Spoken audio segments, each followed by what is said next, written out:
Pumbavu nyie, mnambariki nani?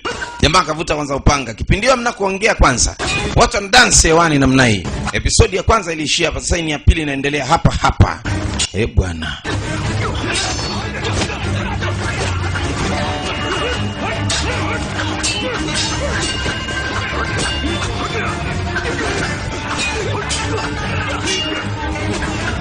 Wanasema ni mpera mtoto tumi dukani babla inyasi. Ni shida. Niko na Japta Kaijani kama pumzi. Bwana.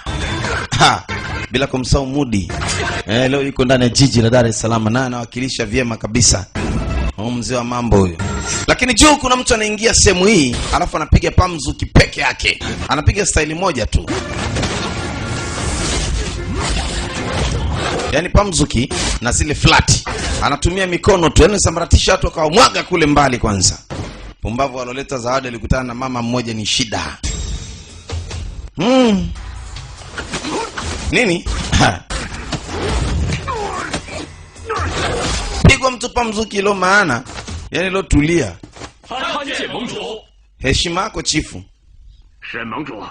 Asema, chifu una kumfu nzuri. Sawa. Mastangu alinituma hapa nikwambie jambo. Aya, ongea. Alisema kwamba usije ukasahau kati ya yale mambo ambayo mlikuwa